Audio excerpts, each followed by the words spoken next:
Bonjour Michel Drac, en guise d'introduction à cette interview, j'aurais voulu vous demander. Ma fiche de lecture sur votre ouvrage Triangulation a donné lieu à une réponse de votre part, elle-même suivie d'une vidéo de ma part. Avez-vous consulté cette vidéo et qu'en avez-vous pensé? Alors, concernant la dette, donc, si ma mémoire est bonne, mon raisonnement à l'époque, c'était de dire en gros, de toute façon, on ne pourra pas la rembourser dans un signe monétaire ayant une valeur intrinsèque comparable à sa valeur actuelle. Parce que, tout simplement, quand vous avez, je crois, on en est à l'échelle mondiale pratiquement à 2,5 ou 3 fois le produit brut mondial en dette cumulée des acteurs non financiers, vous ne pouvez pas rembourser la dette. Donc à ce moment-là, elle ne sera pas remboursée de toute façon. Donc ce que je dis, c'est que à un certain moment, si vous voulez, il va falloir que tout le monde accepte de payer le prix d'un demi-siècle au moins, si c'est pas 3/4 de siècle, d'irresponsabilité. Donc voilà, donc effectivement ça va faire mal. Effectivement, il faudra répartir la charge selon des modalités extrêmement complexes. Ce que j'espère, c'est qu'on ne trouvera pas comme unique solution celle qu'on a trouvée historiquement dans ces cas-là, c'est-à-dire la guerre. Puisque historiquement, en général, si vous voulez, quand il y a quelqu'un quelque part qui peut plus rembourser une dette, c'est la guerre. C'est comme ça que ça se passe. J'espère qu'on trouvera une autre solution, mais de toute façon, je pense que le fait de ne pas rembourser les dettes ne sera pas un choix. Ce sera ce sera une réalité factuelle, tout simplement. Après, concernant la question des inégalités et du rapport que les élites, entre guillemets, ont aux inégalités. D'abord, je pense que la première question à se poser, c'est quel est le niveau d'unité des élites. Vous avez des gens qui croient à l'existence d'un centre de décision principal à l'intérieur des classes dirigeantes du monde occidental, qui soit bien identifié et qui soit vraiment prépondérant. Moi, je fais plutôt partie des gens qui pensent intuitivement que c'est plus compliqué que ça, que c'est un entrelac de réseaux de pouvoir, et que c'est bien difficile d'en situer le centre, et a fortiori le centre de décision. Donc effectivement, il y a une partie des élites qui peuvent avoir intérêt au développement des inégalités, une autre partie qui peut ne pas y avoir intérêt. Cela dit, je crois qu'il y a un tropisme général, si vous voulez, dans la société actuellement, qui est lié à des phénomènes, mais qui sont en amont de la prise de décision d'un acteur quelconque, et qui est un tropisme inégalitaire. Ça vient du fait que d'abord, on est passé sur une société où il y a beaucoup de secteurs économiques qui ont tendance à fonctionner sur la logique du 1 ou du 0, c'est-à-dire où vous êtes le gagnant complet ou vous êtes le perdant complet.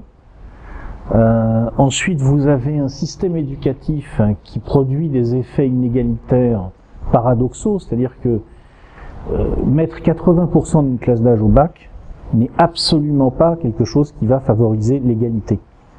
Absolument pas. Parce que ce que ça veut dire simplement, c'est que pour avoir le diplôme qui sert de sésame pour certaines fonctions, au lieu d'aller jusqu'au bac, il va falloir aller jusqu'à bac plus 5 ou bac plus 6. Donc en réalité, ça va favoriser la reproduction sociale des inégalités. Parce que tout simplement, il faudra que les parents aient les moyens de payer encore plus longtemps, vous comprenez? C'est-à-dire que il y a eu une sorte de maximum d'égalité qui a été atteint probablement, je pense, 2 fois. Une première fois à la fin de la Troisième République, quand elle avait réussi à amener presque tout le monde au certificat d'études ou à un niveau proche. Donc là, si vous voulez, vous avez un tout petit bout en haut qui a le bac, qui fait des études, et puis vous avez une énorme masse de gens qui sont à peu près tous au même niveau. Donc c'est assez égalitaire en fait. Sauf pour le tout petit bout du haut. Mais la société dans son ensemble se vit comme égalitaire. Pas le certif, point. Puis il y a un deuxième plus haut qui a dû être atteint, je pense, avec la génération du baby-boom. Et encore, ça se discute. Quand on commence à avoir, c'est même peut-être plutôt la mienne, la génération X, quand on commence à avoir vraiment une très grande masse de gens qui ont le bac ou proche du niveau bac, et où ça suffit pour rentrer dans la vie active. Vous voyez? Et puis après, on arrive dans des générations, dont la vôtre, je connais pas votre âge, mais... J'ai 35 ans. Moi. 35 ans, voilà, donc vous appartenez à la génération Y. Donc là, vous êtes dans une génération qui est prise dans cette mécanique ultra inégalitaire, puisque les formations d'excellence sont très très au-dessus du niveau bac. Voilà. Donc ça aussi, ça joue un rôle. Vous voyez, ça par exemple, c'est un tropisme général dans la société, indépendant de la volonté des élites. C'est la machine économique actuelle qui fait ça, c'est-à-dire que vous savez, c'est une remarque rigolote, mais qui une image bien sûr, mais qui illustre les choses. À l'époque où l'horizon des gens c'était leur village en gros, et en France, pour une grande partie de la population, jusqu'à la Première Guerre mondiale et même peut-être jusqu'à la Seconde, l'horizon des gens pratiquement c'est leur village. Les gens se comparent à l'intérieur du village. Donc en gros, ils se comparent entre quelques centaines de personnes. Donc quand vous vous comparez entre quelques centaines de personnes, vous avez toujours au moins un domaine où vous allez faire partie du cardio. Vous allez faire partie de voilà. Par exemple, les filles, bon il y en a une, elle sera la plus belle du village, il y en a une, elle sera la meilleure cuisinière, il y en a une, etc. Quand vous êtes dans le village global, vous vous comparez à 7 milliards de personnes. C'est dur de se rassurer quand même. Donc c'est dur d'être en haut, parce que sur 7 milliards, forcément, vous allez toujours trouver... Bon, c'est une image, naturellement, mais c'est un peu ça, le système qui s'est créé aujourd'hui. Hein, c'est effectivement... Et alors, c'est vrai dans le domaine économique en particulier, c'est-à-dire que vous avez une société qui s'appelle Amazon. Au départ, Amazon est un libraire. C'est juste un libraire. Bon, aujourd'hui, c'est une machine qui doit peser, je sais pas, 1 milliard de fois le poids économique standard d'un libraire. Et pendant ce temps-là, il y a des millions de libraires qui passent à la trappe. Comment est-ce que vous articulez la nécessité de vulgarisation, impliquant certains raccourcis, et la nécessité de rigueur méthodique, impliquant une forme d'exhaustivité? Est-ce que cette double nécessité vous a conduit à produire des formats courts, plus ludiques et accessibles, et des formats longs, plus rigoureux et exigeants? En ce moment, je cherche, en fait. J'ai pas trouvé la solution. Je pense que ce qui est intéressant dans le fait de faire une chaîne YouTube aujourd'hui pour quelqu'un comme moi, c'est d'essayer d'introduire des mécanismes de structuration de la pensée. Parce que YouTube est comme tous les réseaux sociaux, si on enfin, c'est un réseau social un peu spécial, on va dire que c'est un réseau social quand même. Comme toutes ces applications, si vous voulez, ce sont des machines à déstructurer la pensée. Il y a une réduction du temps d'attention des gens qui est de plus en plus sensible. Il y a une baisse de la capacité des gens à décider de ce qu'ils veulent vouloir, de ce qu'ils, à quoi ils font attention, de faire attention. Les gens sont en train de perdre le contrôle d'eux-mêmes, ils s'en rendent pas compte. Et ils perdent le contrôle parce que ce ne sont plus eux qui structurent leur propre pensée, ce sont les algorithmes qui structurent leur pensée. Donc le but c'est d'essayer de rentrer à l'intérieur de ces trucs-là pour réintroduire de la structuration à travers ces outils. Pour l'instant, j'ai pas trouvé la solution, mais je la cherche. Et je la cherche à tâtons en faisant des vidéos comme ça sur YouTube. Alors dans ce cadre, où en êtes-vous de votre idée de développer un processus de gestion-validation collective des idées? Avez-vous des idées sur un outil adapté, par exemple Google Doc, on en avait discuté en commentaire, ou d'autres choses? Là aussi, je suis en phase de réflexion. J'avais prévu de commencer à tester des choses cette année. Je le ferai pas parce que j'ai eu gros problèmes personnels qui viennent interagir avec ce que je faisais et j'ai pas du tout le temps de m'occuper de ça. Mais j'aimerais bien effectivement contribuer à une réflexion qui sera nécessairement collective, qui mettra en jeu des compétences que j'ai absolument pas, mais pour essayer de construire, si vous voulez, un type d'outil collaboratif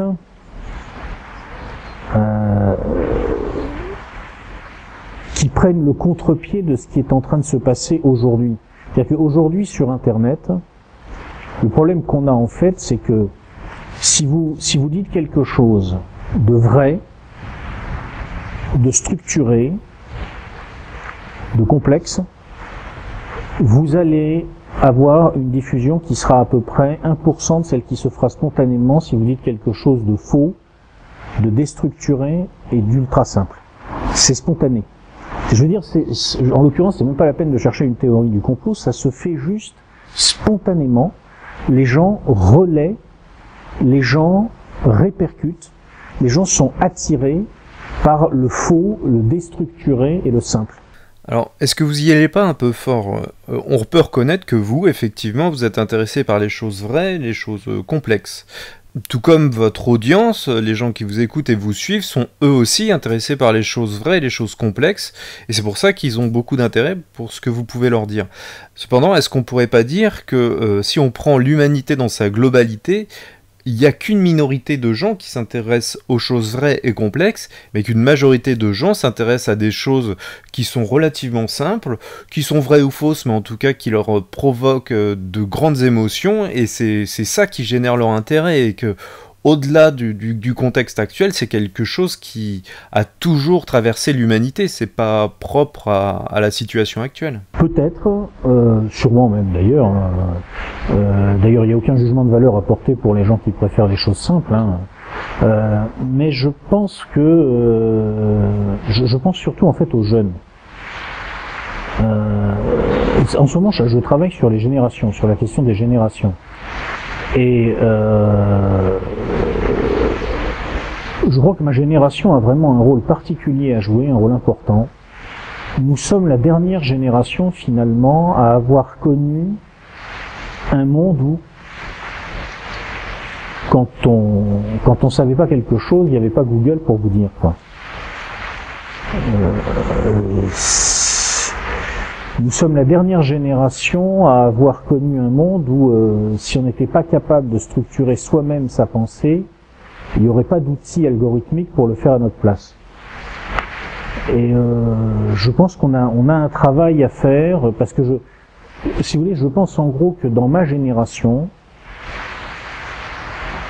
on s'est pas fait lobotomiser trop profondément. Déjà, on en a par rapport, enfin, pour moi, il y a une régression anthropologique qui a commencé avec la génération du baby-boom à peu près, et qui, c'est pas du tout de la faute évidemment des baby-boomers, ils y sont rigoureusement pour rien, et qui vient simplement du fait que, si vous voulez, un organe qu'on ne sollicite pas s'atrophie, et que je pense qu'il y a des parties dans le cerveau qui s'atrophient quand on les sollicite pas.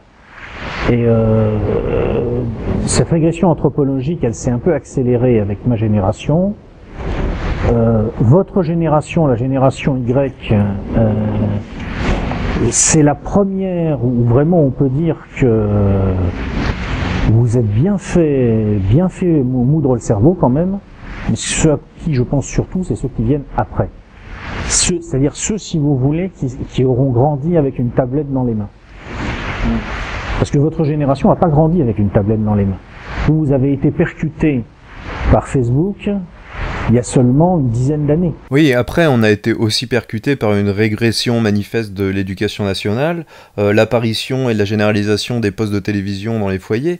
Il y a énormément de mécanismes qui vont contribuer à déstructurer la pensée des individus. Si je prends mon cas personnel, j'ai pu restructurer ma manière de penser il y a environ 4 ou 5 ans, et si on peut voir le verre à moitié plein finalement, j'ai pu le faire à travers Internet, parce que j'ai pu avoir accès à des écrits mis sous forme audio et des personnes comme vous qui faisaient des fiches de lecture. J'ai pu m'ouvrir à des horizons politiques qui étaient radicalement différents des miens, parce qu'il y avait une vulgarisation à travers des conférences qui étaient mises en ligne. Bref, il y a des choses qui sont extrêmement intéressantes et qui peuvent permettre au contraire de restructurer sa pensée au sein même d'Internet et des réseaux sociaux.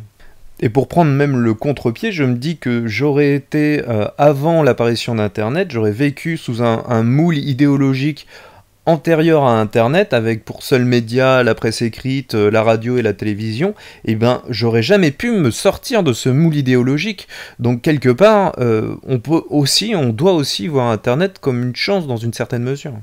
C'est vrai, mais c'est pour ça, Internet c'est la meilleure et la pire des choses, ce qui est normal puisque finalement c'est une langue. D'une certaine façon, donc il y a une logique. Mais pour la génération qui vient, je pense qu'on a un travail à faire. On a vraiment un travail à faire pour concevoir les outils, pour qu'ils puissent en tirer le meilleur, sans se faire avaler littéralement par le pire. Dans votre essai de la souveraineté, vous dites que le matérialisme bourgeois n'a rien à proposer au-delà du narcissisme. Pourtant, dans Triangulation, vous décrivez de nombreux courants spirituels gravitant autour du mondialisme et du matérialisme bourgeois. Doit-on voir dans ce constat une évolution de votre part? Le matérialisme bourgeois, si vous voulez, il peut rien, enfin à mon avis, il peut pas effectivement rien proposer d'autre que le narcissisme, parce que tout simplement, quel type de satisfaction vous pouvez attendre de l'argent? C'est des satisfactions narcissiques. Je veux dire, qu'est-ce qu'on peut acheter avec l'argent, à part des satisfactions narcissiques? Pas grand-chose, il me semble. Mais ça n'empêche pas de construire des spiritualités, alors, mais qui sont, si vous voulez, des spiritualités en carton-pâte. Des spiritualités en faux semblant. Ce que je veux dire par là, très simplement, c'est que, bon, pour moi, la différence entre le moment où on dit la vérité et le moment où on ment, c'est le moment où on dit aux gens, vous savez, vous allez mourir. Le moment où la vérité s'impose dans l'esprit humain, c'est le moment où on prend conscience pleinement de sa mortalité. Bon, le matérialisme bourgeois, qu'on le veuille ou non, c'est comme ça. D'ailleurs, je précise que c'est pas un jugement de valeur, non seulement sur la personne des bourgeois, je suis moi-même un bourgeois, il n'y a pas de problème avec ça. Même pas d'ailleurs sur la bourgeoisie en tant que classe. D'une certaine façon, j'appartiens à la bourgeoisie en tant que classe, je suis un petit bourgeois en tant que classe. C'est juste un constat. La condition du bourgeois, le type de vie, le type de perspective donné par cette condition, fait que on n'a pas de préparation à la mort, si vous voulez. Oui, dans ce sens-là, d'accord. Voilà. Donc, alors, on va avoir des spiritualités qui sont en fait des thérapeutiques de consolation. Mais ce ne sont pas des spiritualités vraies. La spiritualité, à mon humble avis, après moi je suis personne, je ne le sens à personne, hein, attention, mais à mon humble avis, la spiritualité vraie, le moment où il y a réellement un souffle de l'esprit, en quelque sorte, qui pénètre la matière, c'est lorsque on dit, voilà, le vrai sujet c'est que tu vas mourir. Et il va falloir t'habituer à ça, et il va falloir l'accepter, comprendre d'abord que le fond des choses est nécessairement horrible d'une certaine façon, parce que le premier secret qu'on découvre dans la vie, c'est que le fond des choses est horrible. Voilà. Le deuxième secret, c'est qu'on découvre que c'est pas grave, et le troisième secret, c'est qu'on découvre que c'est formidable que ce soit pas grave. Voilà. Pour moi, c'est comme ça que ça se passe. C'est mon opinion. Et la spiritualité vraie, c'est celle qui permet de monter ces degrés. La condition du bourgeois, qui est la mienne, que je ne critique pas, que je ne rejette pas, mais que je constate simplement, ne me prépare absolument pas à ça. La condition du bourgeois me prépare simplement à bien manger, à bien boire, à pouvoir m'amuser, et puis à crever comme un con.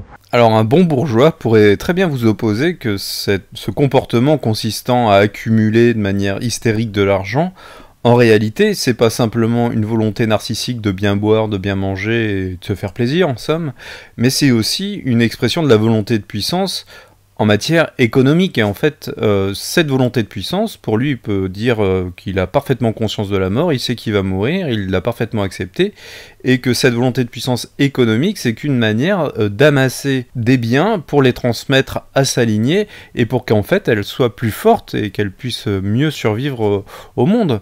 Donc on pourrait avoir cette logique-là dans l'esprit d'un bourgeois qui se détacherait assez nettement du narcissisme. Moi, pour avoir des connaissances dans la petite et la moyenne bourgeoisie, je sais qu'il y a des gens qui fonctionnent comme ça, qui ont lu Nietzsche et qui ont intériorisé ça. Alors ça c'est effectivement c'est un argument. Cela dit, si vous voulez, là on est dans une version de l'éthique qui est, enfin ça fait penser à Max Weber, vous voyez, l'éthique protestante et l'esprit du capitalisme, ce genre de truc. Oui, peut-être, oui. Moi, c'est pas perception que j'ai de la condition bourgeoise dans la réalité. Mais peut-être que ça a dû exister d'ailleurs, oui, effectivement, ça a dû exister. Mais aujourd'hui, dans la réalité de ce que l'on appelle aujourd'hui la bourgeoisie, pour moi, c'est pas ça. Parce qu'en fait, finalement, si on regarde la société actuelle, d'une certaine manière, on peut tous dire qu'on est des bourgeois. Enfin, on vit comme des bourgeois un peu. Ah, mais on est une mentalité de bourgeois et on a un peu tous une vie de bourgeois. Mais quand on regarde dans cette société, il y a quand même des strates qui se dessinent. Et effectivement, pour connaître des gens que je considère comme étant vraiment des bourgeois avec une mentalité de bourgeois, il y a cette espèce de culture de la volonté de puissance avec une recherche vraiment aristocratique, c'est-à-dire une recherche de l'excellence qui va se matérialiser sous le plan professionnel, etc. Et ils vont aller vers ça et ça va être leur credo. Alors après, il y en a qui vont vivre leur bourgeoisie de manière un peu, axée sur les plaisirs, axée sur le narcissisme, axée sur auto-centré, mais il y a peut-être des gens qui vont réussir à prendre de la hauteur sur cette vision-là, mais en gardant le matérialisme bourgeois dans leur perception. Ma foi, oui, peut-être. C'est pas comme ça que je le ressens aujourd'hui, en tout cas majoritairement dans les strates supérieures de notre société. Voilà. Okay. Peut-être à l'époque de Max Weber, oui. Aujourd'hui, non. Voilà. Dans la question raciale, vous opposez aux racialistes extrémistes des antiracialistes extrémistes. En prenant comme exemple le massacre des Peaux-Rouges, le génocide des Rwandais ou l'épuration des paysans ukrainiens.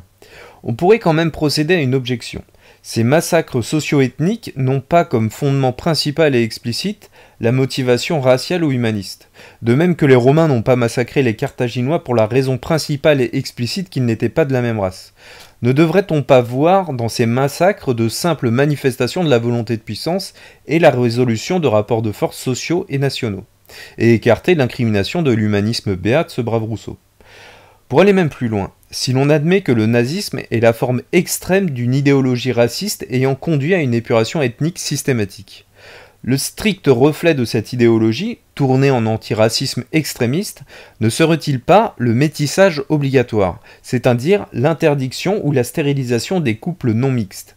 La dialectique racialisme contre antiracialisme est intéressante car elle remet les choses en perspective. Cependant, cette présentation n'ouvre pas la réflexion sur la géométrie racisme versus antiracisme et sur les dystopies de potentielles idéologies antiracistes extrémistes. Bon, d'abord, il faut un peu résumer ma thèse pour que les gens qui vont regarder la vidéo comprennent de quoi ça parle. En gros, ma thèse, très schématiquement, c'est la suivante. Ce que je dis, c'est que premier constat, avant le XVIIe ou le XVIIIe siècle, en fait, il n'y avait pas vraiment de racisme au sens contemporain du terme. C'est-à-dire que les sociétés de cette époque-là étaient, suivant le point de vue, ou tellement racistes que de toute façon, elles ne pouvaient pas faire le choix d'une idéologie raciste parce qu'elles l'étaient spontanément. C'est-à-dire que d'une certaine façon, ces mecs-là étaient d'un racisme absolu. Mais d'un autre point de vue, non, pas du tout, parce que justement, la caractéristique du racisme contemporain, si on essaye de réfléchir à ce que c'est que le racisme contemporain, c'est que c'est un truc qui dit « je vais classer des individus prioritairement selon leur appartenance raciale ». Or, les sociétés d'avant le XVIIIe ou le XVIIe siècle, je ne sais pas exactement quand il faut situer la chose, ce sont des sociétés où de toute façon, pour commencer, on ne classe pas les individus, on classe les lignées. Donc à partir de là, si vous voulez, où ils sont total racistes, mais spontanément et sans se poser la moindre question, ou ils ne le sont pas du tout parce que de toute façon, ils se sont même pas posé la question. Donc déjà, ça résout le problème. Bon. Il y a quelques exceptions dans l'histoire, on pourrait remonter à Athènes, dans des cas comme ça, mais sinon, 99% du temps, sur 99% de la surface du globe, les mecs sont en quelque sorte tellement racistes qu'on peut même pas les traiter de racistes, parce que c'est pas un choix. Bon, ils pensent en termes de lignée et pas d'individus. Nous, à un certain moment, on a commencé à penser en termes d'individus.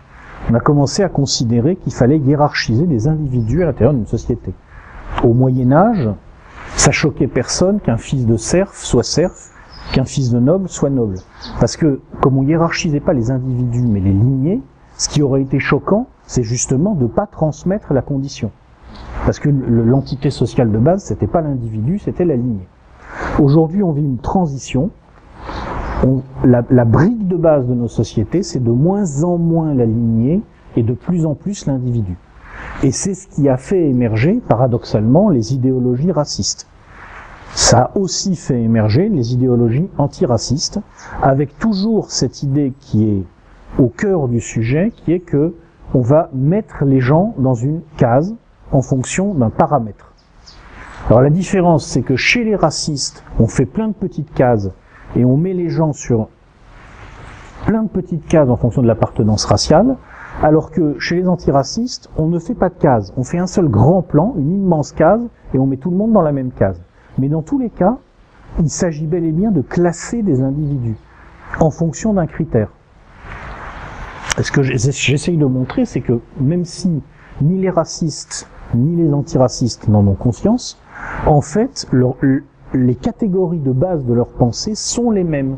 Leur problème de base, parce que pour moi ces mecs-là ont un problème, c'est qu'ils ne voient pas que un individu n'est pas égal à un individu, qu'un noir n'est pas égal à un noir, qu'un blanc n'est pas égal à un blanc, que c'est pas vrai, parce que égal, ça veut dire identique. Dans l'absolu, au sens mathématique du terme, ça veut dire identique. Or, les gens ne sont pas identiques. Bon. Donc, à partir de là, j'essaye, alors je le fais maladroitement, parce que la question raciale est à mon avis un livre dont les idées sont saines, je crois, mais qui est mal écrit, parce qu'à l'époque, moi j'ai pas une formation littéraire à la base, puis c'est plus une suite de billets de blog qu'autre chose, mais j'essaye de montrer que, si vous voulez, c'est quand on rentre dans ce type de logique de classification des individus qu'on va rendre possible les grands crimes qui sont survenus ensuite au XVIIIe, au XIXe, au XXe siècle. C'est-à-dire à partir du moment où vous rentrez dans l'inscription des hommes dans une logique de classification. Alors vous pouvez le faire de différentes façons. Vous pouvez le faire sur une base raciale, vous pouvez le faire sur une base sociale, vous pouvez le faire sur une base sexuelle, sur une base de genre, etc. Cette logique de classification de l'individu. Et en fait, ce que je montre, par ces exemples, si vous voulez, c'est que derrière tous ces crimes, vous avez toujours des forces infrastructurelles ou géopolitiques profondes qui sont les vraies motivations. Et le racisme ou l'antiracisme, l'égalitarisme ou l'inégalitarisme, toutes ces constructions idéologiques vont servir simplement à habiller. Voilà. D'accord. Et c'est pour ça que je dis que... alors pourquoi j'explique tout ça dans le bouquin? C'est parce que j'essaye d'amener, maladroitement sans doute, mais j'essaye d'amener les gens à la fin, à la conclusion qui pour moi est la conclusion importante, et qui est que il ne faut pas penser aujourd'hui les menaces de l'avenir en fonction des menaces du passé. C'est-à-dire que dans le passé, cette logique de classification, de hiérarchisation de l'individu, cette logique qui fait qu'en partant de l'individu, on aboutit à la négation de l'individu, elle s'est manifestée surtout à travers le racisme, qui était une sorte de nostalgie non sue du temps où les sociétés étaient organisées sur la base de la lignée. Je pense que dans l'avenir, le grand risque, ce ne sera pas la nostalgie non sue de la lignée, ça sera le fantasme prométhéen hyper technologique. Et c'est pour ça que, à mon avis, le plus grand danger de l'avenir est plutôt du côté de l'antiracisme, c'est-à-dire de la négation du principe de lignée.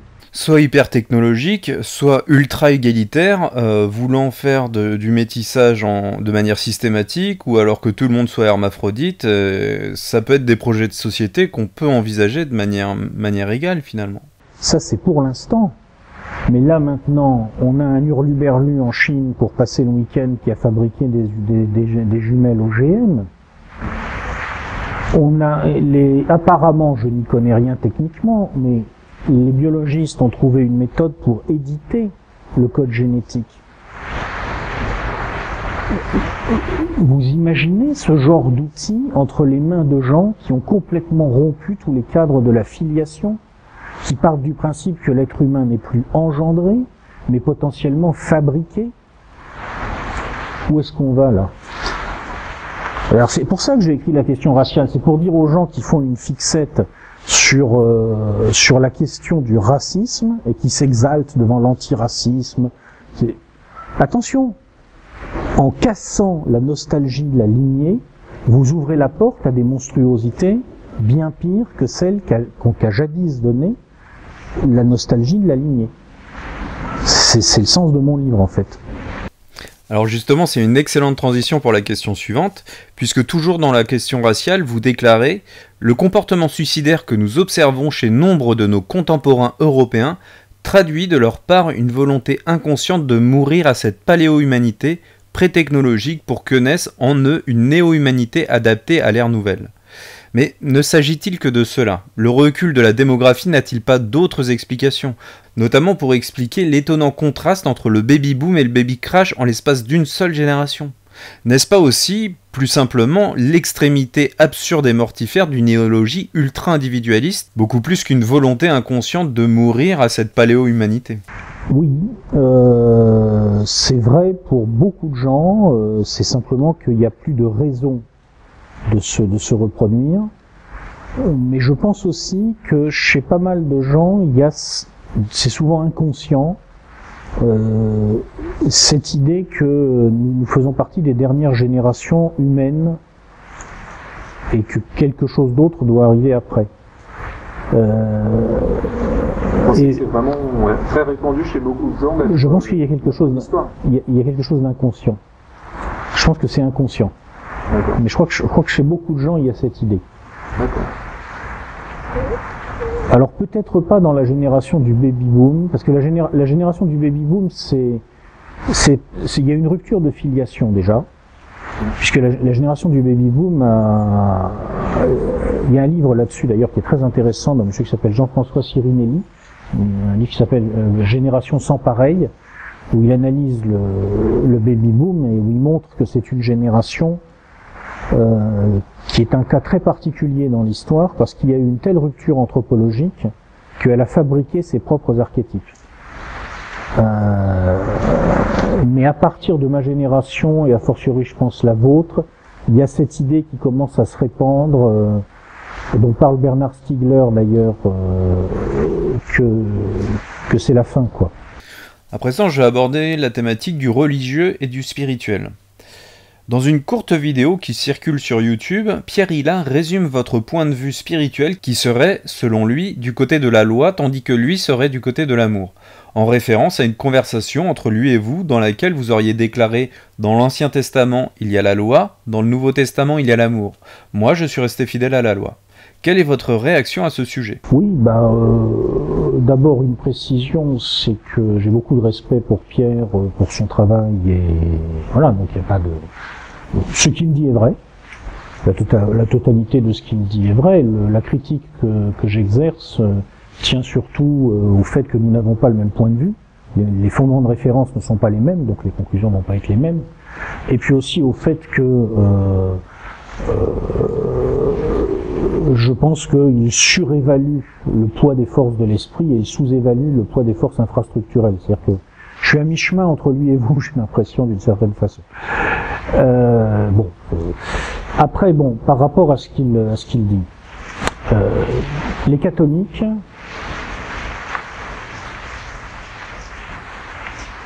je veux dire les vrais catholiques, les catholiques comme Pierre Hilin, quoi. Et les protestants, ce sont des chrétiens, mais il y a des différences quand même, des différences assez sensibles. Et une de ces différences, c'est en quelque sorte, je dirais, la pondération entre les deux testaments. Chez les catholiques, en tout cas dans la perception que la plupart des protestants vont en avoir, il y a une sorte de surpondération du Nouveau Testament. Chez les protestants, l'Ancien Testament reste plus important que chez les catholiques. Il n'est pas plus important que le Nouveau Testament, mais il est plus important que chez les catholiques. Et en particulier, il y a cette idée, si vous voulez, alors je ne sais pas si je vais la formuler correctement, puis de toute façon, l'avantage d'être protestant, c'est que quand vous parlez, vous savez que vous ne parlez pas au nom du protestantisme, puisqu'il y a autant de protestantisme que de protestants. Donc, de toute façon, vous pouvez dire ce que vous voulez. Donc ça regarde que moi, et c'est mon opinion personnelle et portative. Si vous voulez, l'Ancien Testament est un peu la condition de faisabilité du Nouveau Testament, c'est-à-dire tendre l'autre joue, oui, mais pour commencer entre gens qui ont la même loi. Sinon ça marche pas. De toute façon, je dirais à la limite pratique, ça ne fonctionne pas. C'est-à-dire que si vous enlevez l'Ancien Testament, le Nouveau Testament ne tient pas. Voilà, donc très bien la réaction de Pierre, il n'y a pas de problème, il n'y a pas de difficulté. Il faut se souvenir d'une chose à propos de nos compatriotes catholiques, c'est que il leur arrive quelque chose d'extrêmement pénible, qui est que depuis que la France existe, ils ont toujours été majoritaires, très largement. D'un seul coup, ils se retrouvent dans une situation où en réalité ils sont minoritaires. C'est difficile. Donc il faut les accompagner dans cette mutation pour les aider à préserver ce qu'il y a de bon en eux, dont ils ont besoin et dont la France a besoin, tout en ayant conscience du fait que effectivement ils sont dans une pente de sécularisation. Voilà, je veux dire, je crois la statistique officielle, c'est qu'il reste encore 60% de catholiques en France, mais quelle est la proportion de gens qui sont vraiment catholiques? C'est une minorité, voilà. C'est la réalité. Mais j'avais en tête 40%. Les contours de la notion de satanisme sont finalement assez variables selon les individus et les religions.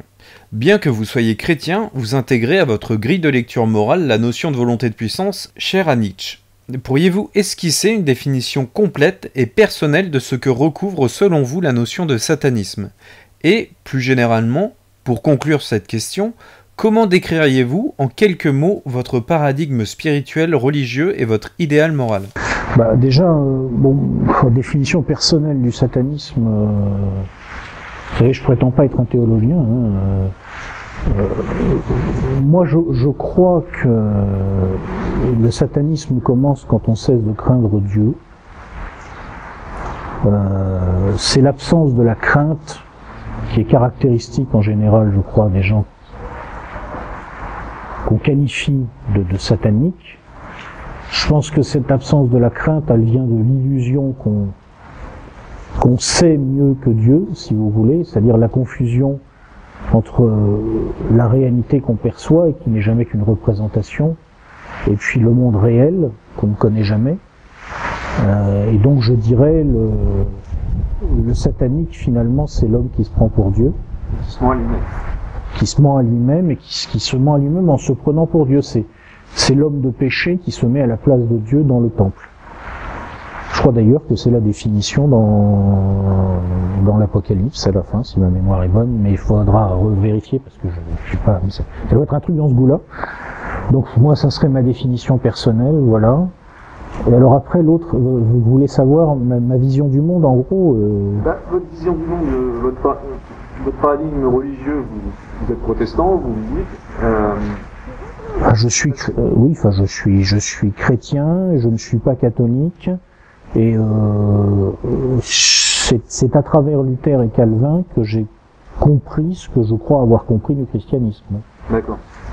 Parce que moi, quand je regarde des auteurs aussi différents que peuvent l'être Simone Weil, qui est une chrétienne, une mystique chrétienne, qui a une vision très altruiste et qui est très très tournée vers le martyr, etc. Et qu'on l'oppose à des auteurs comme Nietzsche qui font des critiques très très virulentes en fait de la morale chrétienne. Du coup, ça pose des questions, parce que vous, quand même, dans Essai, vous évoquez que c'est un auteur qui vous a quand même touché dans une certaine mesure. Oui, mais si vous voulez, déjà, je veux dire, Dieu soit loué, je peux être touché par des gens qui pensent absolument pas comme moi. Je prétends pas non plus être un grand philosophe, si vous voulez, mais enfin, ce que j'ai compris de Nietzsche, c'est que il vit à un moment aussi bien précis où il observe l'affaiblissement le début de l'affaiblissement de l'humanité européenne, où certainement, il a été confronté à un certain type de christianisme il y a chez lui la volonté de revenir à une certaine forme d'héroïsme, bon, Une morale aristocratique, Une celle qui certaine- consiste à valoriser l'effort au détriment des Oui. tandis que le christianisme, dans son essence, il se pose plutôt en défenseur justement des faibles et condamne les forts qui ont tendance à écraser les faibles. C'est un peu cette double grille de lecture morale qui s'oppose. oui, enfin, le christianisme tel que Nietzsche l'a perçu. Voilà, bien sûr, mais tel qu'on le retrouve chez quelqu'un comme Simone Veil. Oui, oui, sans doute. Donc, qui existe malgré tout et qui existe après. Mais vous savez, il peut m'arriver de commencer une phrase en pensant une chose et de la terminer en pensant le contraire. Et en général, dans ces cas-là, c'est là que je me dis que je dois être le plus près de la vérité, parce que je pense que très souvent, la vérité est obtenue par composition, je veux dire, le conflit est le père de l'être. Voilà. Donc, c'est comme ça. Oui, on peut être dans la morale chrétienne, à la base. Moi, j'essaye d'être dans la morale chrétienne. Et en même temps, penser que Nietzsche peut avoir raison. Et on peut se dire à partir de là, il faut être dans la morale chrétienne. D'accord? Donc, il faut tendre l'autre joue, il faut accepter de protéger les faibles, de ne pas, voilà. Et puis, en même temps, il faut admettre qu'il y a une nécessité à laisser se développer les forts, et donc c'est un équilibre dialectique. Et on peut même se dire à un moment que l'équilibre dialectique, effectivement, peut être obtenu en disant que le Père du Christ peut, comment dire, que la morale du Christ peut être fondée après que se soit imposée la loi de Moïse et donc le Dieu de Moïse. Je veux dire, le monde est, il faut tout, je veux dire, le moment où on commence, à mon avis, le moment dans la vie où on commence à devenir un peu moins bête, vous savez, Brassens disait quand on est con, on est con. C'est pas vrai. C'est pas vrai. Parce qu'à 20 ans, j'étais extrêmement con. Et je suis toujours con, mais beaucoup moins quand même, à mon humble avis. Donc, c'est mon opinion, donc je le maintiens. Et je pense que c'est le moment où on comprend qu'en fait, c'est quand on peut penser simultanément une chose et son contraire, qu'on commence à se dire, ah ouais, finalement, je commence à réaliser la complexité du monde, quoi. Voilà. Mais sinon, c'est pas moi qui vais mettre d'accord Nietzsche et Simone Veil. Enfin, je vais pas y arriver. Bon, à présent, on va changer de thématique et on va s'intéresser à la politique et à la sociologie. Au sujet du RIC, c'est-à-dire le référendum d'initiative citoyenne, vous semblez penser que le peuple manque de maturité pour exploiter un tel outil. Sans faire du RIC un moyen réel pour le peuple de s'autogouverner, ne peut-on pas voir dans ce dispositif un moyen pour le peuple de réaliser la démopédie que vous appelez de vos vœux ? Le RIC, le référendum d'initiative citoyenne, donc, en ouvrant des débats politiques équilibrés, comme en Suisse sur la monnaie ou sur l'immigration, ou en mettant en accusation publique des personnalités politiques, ne pourrait-il pas être vu comme un outil d'éducation, de maturation, même de fermentation populaire ? Cela n'excluant évidemment pas un gouvernement central. Moi, je suis pas du tout un opposant au RIC en théorie dans l'absolu. Je suis partisan même qu'on introduise ce type d'outil, si vous voulez, dans l'optique que vous venez de dire, c'est-à-dire dans une perspective démopédique. Ce que je dis simplement, c'est que dans la réalité de la France aujourd'hui, le problème, si vous voulez, c'est que la revendication du RIC, pourquoi elle a été mise en avant comme ça par les Gilets jaunes ? Parce qu'en fait, quand on analyse leur mouvement, on se rend compte que ils n'ont pas tant de trucs que ça sur lesquels ils sont vraiment d'accord entre eux. Donc ils ont mis en avant le RIC, on va avoir le RIC et ça va résoudre tous les problèmes. Non, ça marche pas comme ça. Vous aviez dit que la revendication principale des Gilets jaunes, c'était le RIC, le référendum d'initiative citoyenne, et on peut admettre qu'une partie des Gilets jaunes n'a pas franchi le cap de rompre avec l'Union européenne. C'est ça qui les fait d'ailleurs. Ce que je veux dire simplement, c'est que quand on a des élites qui sont foireuses, parce que nos élites sont foireuses en France, la solution consistant à dire on va confier le pouvoir au peuple demain matin et ça va bien se passer, c'est pas une vraie solution. Le problème, si vous voulez, c'est que dans la réalité de la France d'aujourd'hui, les gilets jaunes eux-mêmes ne sont pas représentatifs de la population. C'est-à-dire que, en général, bon, vous devez avoir 1 ou 2 millions de personnes qui ont participé à un moment ou à un autre au mouvement. C'est les 1 ou 2 millions qui sont politiquement conscients. Vous avez en fait une énorme proportion de la population qui est politiquement, passez-moi l'expression, complètement à côté de ses pompes. Il y avait quand même un fort soutien, je veux dire, on était à 70% au début et à près 50% à la fin. Oui, mais, non, mais si vous voulez, moi ce qui me frappe, ce qui me fait rigoler pour te dire, c'est que quand vous demandez aux gens, voilà, est-ce que vous êtes pour les revendications des gilets jaunes? Ils sont 70 à 80% à dire « Ouais, ils ont raison ». Quand vous leur demandez « Est-ce que vous êtes prêts à assumer que la France sorte de la zone euro ?» ils sont 30% à dire « Oui, c'est envisageable ». Bon, je suis désolé, mais les revendications des gilets jaunes ne sont pas compatibles avec le maintien de la France dans la zone euro. C'est impossible. Vous avez dit que la revendication principale et fédératrice des Gilets jaunes, c'était le RIC, le référendum d'initiative citoyenne. C'est-à-dire qu'on peut dire qu'il y avait une fraction des Gilets jaunes qui sont globalement contre l'Union européenne, mais il y en a peut-être une partie qui n'avait pas franchi le cap. Ce que veulent les Gilets jaunes, si on va sur le fond des choses, c'est ils veulent une politique de la demande. Ils veulent une relance par la demande. C'est ce qu'ils veulent, c'est ce qu'ils demandent. Parce que qu'est-ce qui les a fait descendre dans la rue comme ça? C'est que les mecs, ils ont un vrai problème financier. La fin du mois commence le 5 pour eux. C'est pour ça. Je veux dire, quand les gens commencent à devenir vraiment violents, c'est qu'il y a un vrai problème. C'est pour ça que moi je prends au sérieux ce qui s'est passé. Je veux dire, que les étudiants qui vont rituellement faire comme par hasard juste avant les examens des espèces de gros bonhommes déguisés en manif, c'est un truc que je prends pas du tout au sérieux. Des hommes de 30-35 ans, voire de 50-55 ans, des femmes qui descendent dans la rue et qui commencent à s'énerver vraiment, là ça veut dire qu'il y a un vrai problème. Ça devient sérieux. Ça veut dire que tout simplement, les mecs, ils ont du mal à mettre de la viande sur la table. Et là, il faut faire gaffe. Bon. Donc ce qu'ils veulent, c'est une politique de la demande. C'est ça qu'ils veulent en réalité. Il n'y a pas de politique de la demande dans la zone euro. Ça n'existe pas. Quand vous avez décidé que vous étiez économiquement aligné sur l'Allemagne, vous ne pouvez pas faire de politique de la demande. Ça n'existe pas. Donc les Français ne le comprennent pas, ou ne veulent pas le comprendre, ou ne veulent pas le voir. Ils veulent continuer à toucher leur retraite en euros, mais ils veulent une politique de la demande avec une monnaie fabriquée à la française. En gros, vous avez un pays aujourd'hui, pour faire court, vous avez les baby-boomers qui ont élu Macron. Vous regardez les statistiques, c'est très net. C'est eux qui ont voté Macron massivement. Ils l'ont élu sur une promesse qui était en gros que les choses dureraient aussi longtemps qu'eux et qu'ils pourraient continuer à toucher leur retraite en euros. C'est ça le sujet.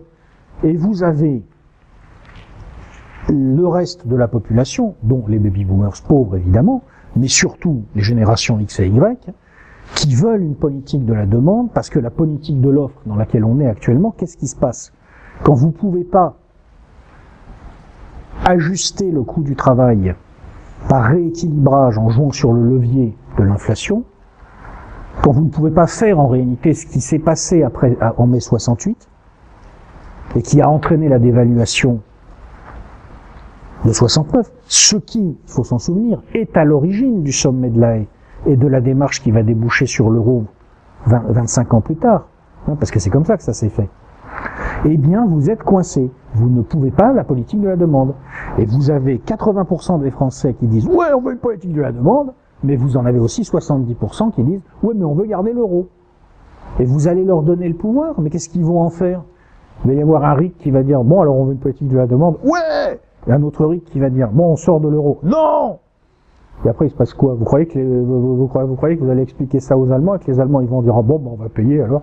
Bon, si par exemple on fait un peu de politique fiction, avec une partie des Français qui demandent une politique de la demande, une majorité de Français qui demandent une politique de la demande, et une majorité de Français qui demandent malgré tout à conserver l'euro, c'est-à-dire le beurre et l'argent du beurre en quelque sorte. Qu'est-ce qui se passe? Il va se passer que les Allemands vont dire non, et la zone euro volera en éclats de fête. Et du coup, on arrivera au même résultat, mais en passant par le référendum d'initiative citoyenne. Sauf que... Ça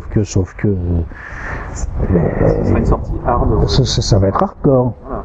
C'est-à-dire que peut-être ce serait quand même pas mal d'avoir un parti d'opposition structuré, cohérent, qui construit un programme qui ressemble à quelque chose. Pour organiser la chose. Pour organiser la chose dans un cadre négocié avec les autres membres de ce machin. Et puis on vote pour un programme qui est cohérent. Et puis on met en œuvre un programme relativement cohérent. Alors ça peut être souple, naturellement, tout n'est pas défini, mais il y a une cohérence.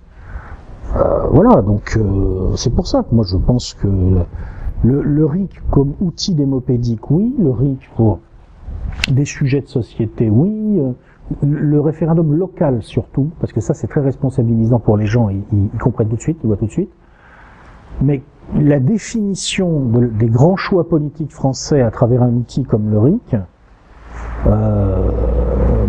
si vous faites ça, vous allez voir. Vous avez régulièrement tendance à réduire le choix des baby-boomers à des considérations purement économiques, c'est-à-dire qu'ils vont voter pour leur pouvoir d'achat, pour conserver l'euro, pour ceci, pour cela.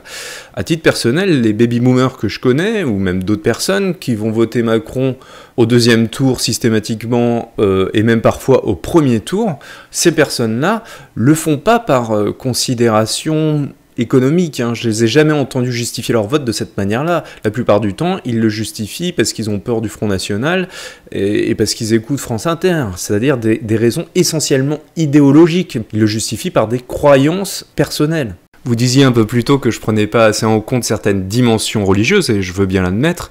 En revanche, pour ce qui est du vote des baby-boomers, je crois vraiment qu'il s'agit d'une forme de religion qui les conduit à glisser leur bulletin de vote en faveur de tel ou tel candidat, et que ça n'a pas grand-chose à voir, plus grand-chose à voir en tout cas, avec des considérations économiques. Au niveau de d'abord une précision, ce que je vais dire maintenant n'est pas du tout une attaque dirigée contre les baby-boomers en tant que personne, même en tant que génération. Je veux dire, il n'y avait pas que de toute façon. Voilà.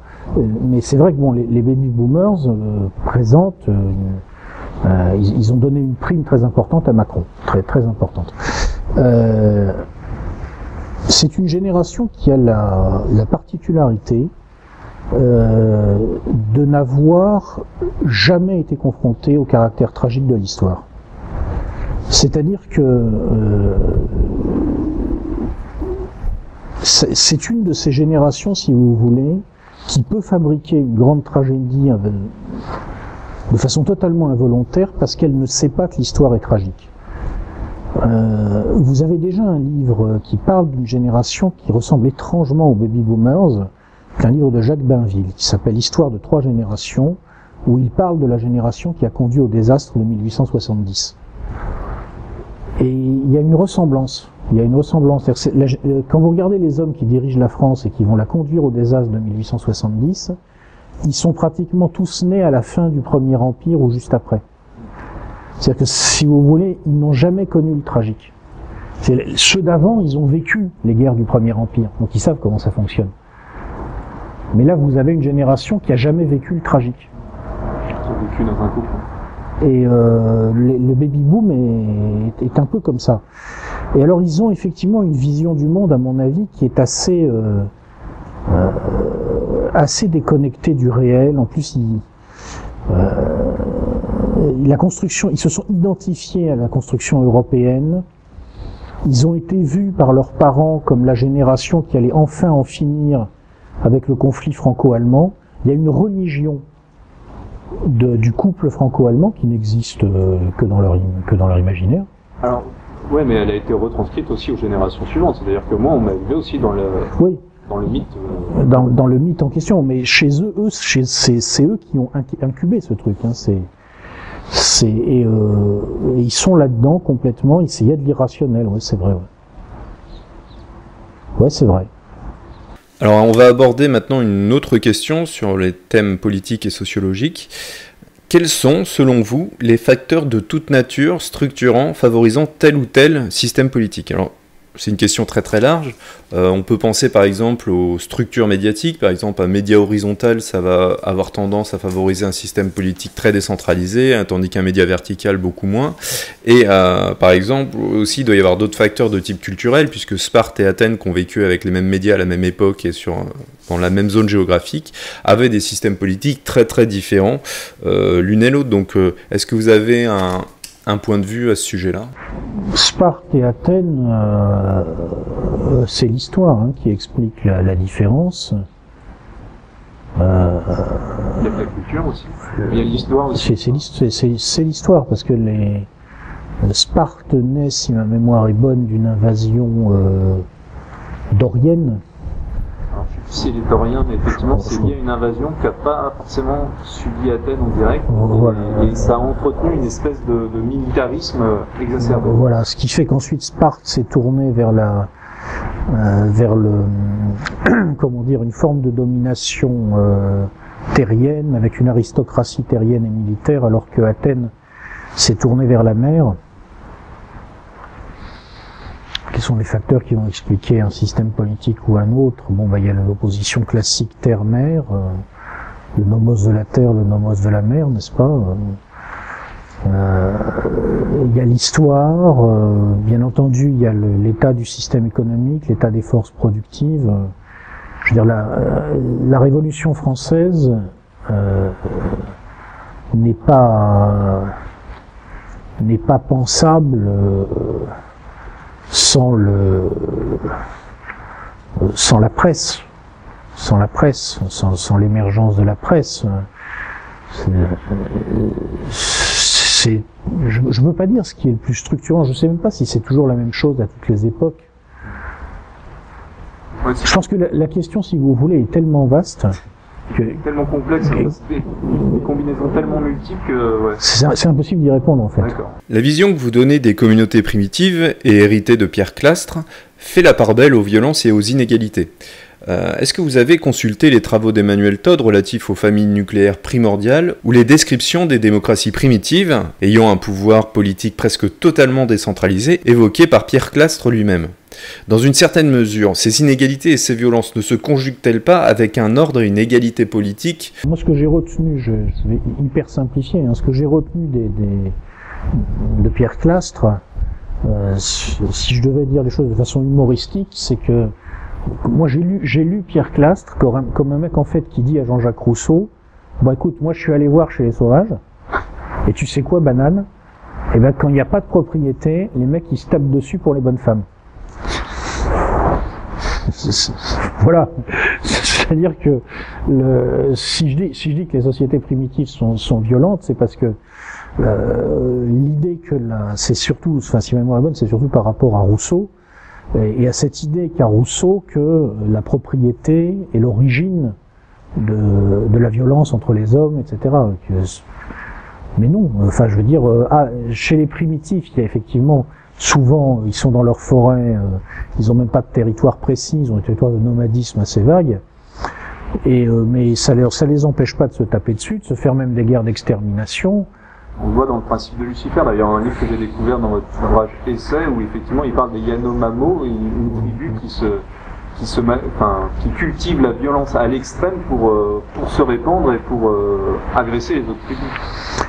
Parce que tout simplement, même quand on n'a rien à prendre, il reste à prendre les femmes, c'est-à-dire que la violence dans l'espèce humaine est portée, pas totalement, mais essentiellement par le genre masculin. Et le territoire aussi.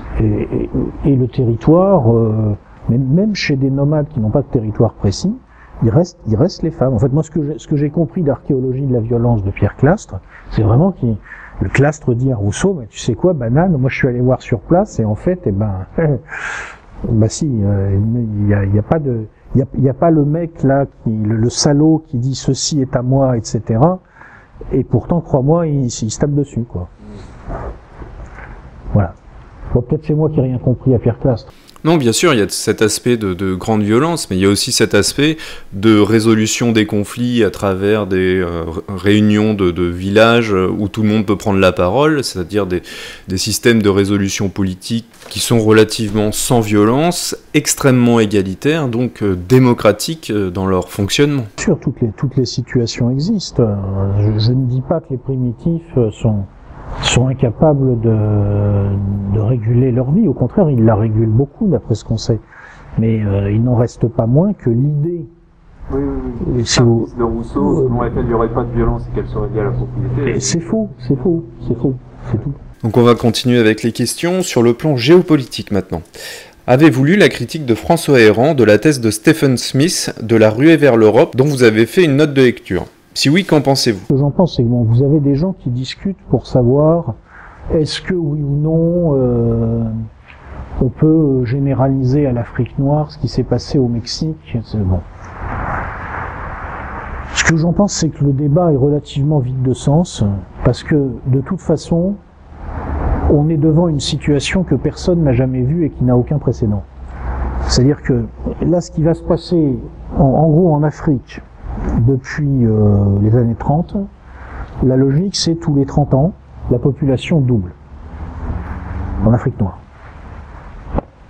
Donc, entre 1930 et 1960, ils sont passés de 250 à 500 millions.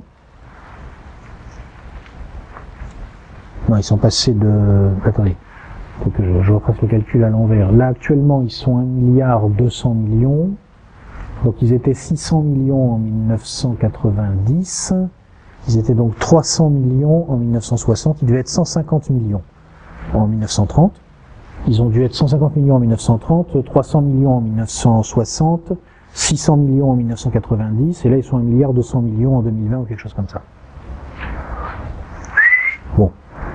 Donc l'expérience qu'on a, c'est qu'est-ce qui se passe quand l'Afrique passe de 600 millions à 1,2 milliard d'habitants en 30 ans, dans un monde qui est le monde qui existait entre 1990 et 2020. Ça, on a l'expérience, on l'a vu. Mais qu'est-ce qui se passe quand elle passe de 1,2 milliard à 2,4 milliards entre 2020 et 2050, et dans le monde qui sera le monde entre 2020 et 2050, qui risque de toucher certaines limites écologiques, énergétiques, minières? Qu'est-ce qui se passe? Personne n'en sait rien, puisque ça s'est jamais vu. On n'a jamais vu un continent passer de 1,2 milliard à 2,4 milliards d'habitants en 30 ans, sachant que les gens sur ce continent ont aujourd'hui des outils très bon marché, des téléphones portables, qui leur permettent de voir comment vivent les gens de l'autre côté de la Méditerranée. Personne n'a jamais rien vu qui ressemble à ça. Ça ne s'est jamais produit. Il n'y a aucun précédent historique. Donc, qu'est-ce qui va se passer? Théoriquement, d'après ce que j'ai lu, vers 2050 ou quelque chose comme ça, le Nigeria, à lui tout seul, est supposé être plus peuplé que toute l'Europe réunie. Qu'est-ce qui va se passer? Est-ce qu'ils vont rester sur place? Est-ce qu'ils vont bouffer? Déjà, est-ce qu'ils auront quelque chose à manger? S'ils n'ont rien à manger, est-ce qu'ils vont rester sur place à crever de faim? Ou est-ce qu'ils vont se mettre en mouvement? Personne n'en sait rien. Effectivement, on n'en sait rien en matière de proportion. En revanche, on peut dire que par le passé, on a eu dans certains pays, par exemple en Somalie, de grandes famines, et on sait que dans ces cas-là, il n'y a que les strates, disons, supérieures de la population qui vont migrer dans tel ou tel pays, mais pour l'essentiel, les gens ont malheureusement tendance à mourir, à subir d'une misère incroyable dans leur pays d'origine. Mais c'est terrible, mais c'est la réalité. C'est-à-dire que je veux dire, à un moment, il faut, par rapport à ce qui est au drame qui est en train de se dérouler en ce moment en Méditerranée,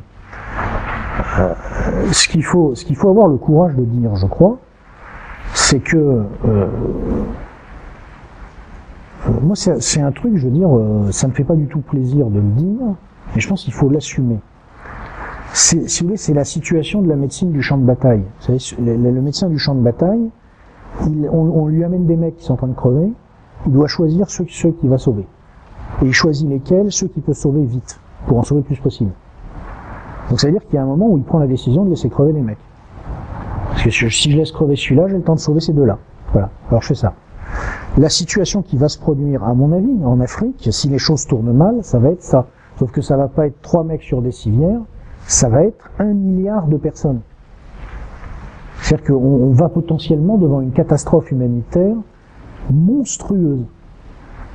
Et moi, ce que je dis, c'est que, au regard de ces enjeux-là, la maîtrise des flux migratoires est absolument capitale.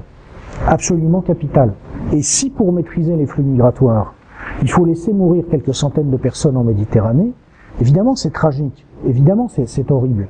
Mais il faut les laisser mourir, parce qu'il vaut peut-être mieux laisser mourir quelques centaines de personnes aujourd'hui pour éviter de créer des canaux d'immigration massifs que de se retrouver dans 10, 15 ou 20 ans à gérer des flux migratoires tels qu'ils feront littéralement tout exploser en Europe. Alors on va me dire, ouais, t'es un salaud, ouais, tu t'es... Ok, bon, je veux bien, je suis un salaud, il n'y a pas de problème. N'empêche que si on fait ce qu'il faut aujourd'hui et si on a le courage d'assumer les réalités aujourd'hui, dans 20 ans ou dans 30 ans, nos descendants nous remercieront. Alors que très honnêtement, quand je vois l'état où est la France aujourd'hui, moi j'ai pas tellement envie de remercier les gens qui avaient le pouvoir il y a 30 ou 40 ans. Quoi. Voilà. Donc à un moment, il faut le dire. C'est pas rigolo à dire, je veux dire, moi j'ai absolument rien contre personne. Et d'ailleurs, j'observe que les abrutis qui ont démoli la Libye, avec les résultats qu'on sait, sont aujourd'hui les mêmes qui viennent larmoyer sur ce qui se passe en Méditerranée. Bon. Donc peut-être que si des gens n'avaient pas démoli la Libye, ça se passerait pas comme ça. Voilà. Non, mais à un moment, il faut dire les choses. Voilà. J'ai dit. Dans votre vidéo consacrée à Zbigniew Brzezinski, vous formulez l'idée que la géopolitique globale serait une perspective surdéterminante. Plus loin, vous reconnaissez une forme de soumission au dollar du stratège géopolitique, c'est-à-dire Zbigniew Brzezinski. La perspective surdéterminante ne serait-elle pas finalement la jonction ou l'articulation entre les monnaies d'une part et la géopolitique d'autre part, puisqu'en fait elle détermine nettement les autres choix géopolitiques et stratégiques? Oui, on peut le voir comme ça, je suis d'accord. Je suis d'accord. Le dollar est un enjeu géopolitique et Surdéterminant. Je pense, oui. Oui, parce que si les Américains perdent le dollar, à mon avis, Ils perdent tout. bah oui, à peu près. Alors une question d'ordre idéologique mais en lien avec la question précédente. Dans la ponérologie politique, vous évoquez des aspects réversibles et non réversibles propres à l'idéologie dominante. De manière très intéressante, vous énumérez certains de ces aspects réversibles. Seriez-vous capable de mentionner les 3 ou les 5 aspects les moins réversibles, les plus structurants de l'idéologie dominante, par ordre décroissant d'importance? Bah, comme je vous disais, moi je crois que souvent c'est un entrelac entre des réseaux de pouvoir qui structurent les réalités. Et c'est un grand débat de savoir qu'est-ce qui surdétermine quoi. Moi j'ai tendance à penser que si vous voulez, sur le court terme, les enjeux économiques sont toujours prépondérants. Sur le court terme, la matière est prépondérante, parce que de toute façon, les acteurs n'ont pas tellement le choix, quoi. Je veux dire, ils dessinent en fonction de la donne matérielle. Par contre, sur le long terme, c'est différent, parce que sur le long terme, l'esprit a le temps de changer la matière, si vous voulez. Mais alors après, vous dire exactement c'est comme la question précédente, il y a une telle diversité des situations historiques. Comment les résumer comme ça? C'est impossible. Très bien. Alors à présent, la question finale. Comme vous l'avez exprimé à de nombreuses reprises, vos travaux ne sont pas motivés par une rentabilité économique. Vous semblez être motivé par l'acquisition et la diffusion de connaissances et l'analyse de sujets divers et variés.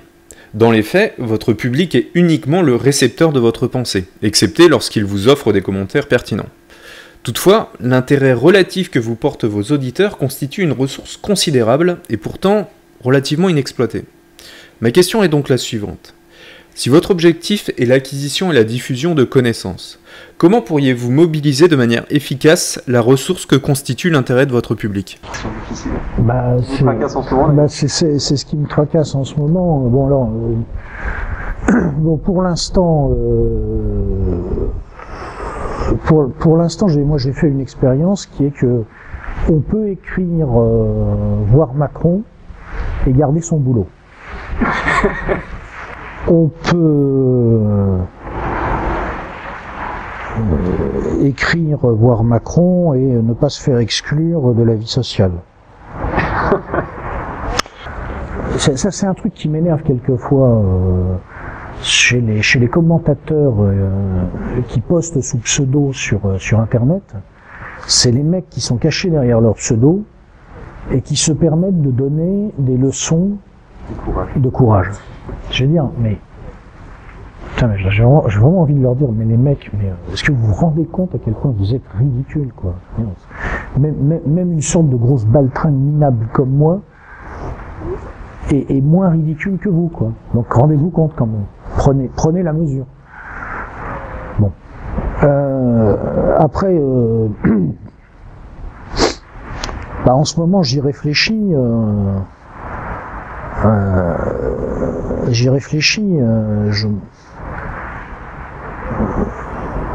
Je pense que la réponse viendra petit à petit de l'évolution des choses, de l'évolution de la situation. Moi, vous savez, je suis un grain de poussière balayé par le vent. Hein. Vous êtes un grain de poussière qui quand même a pris de l'importance, puisque votre chaîne YouTube, quand même, elle a une petite notoriété, on va dire, oui. dans le milieu. Oui, oui. On peut dire. Oui. On m'a reconnu grâce à vous, parce que j'avais échangé des vidéos avec vous. Oui. Non, mais vous savez, il y a des événements historiques qui peuvent se déclencher, qui vont faire qu'on va tous se rendre compte qu'on est des grains de poussière. C'est-à-dire que j'ai remarqué, il y a un truc quand on s'intéresse un peu à l'histoire, c'est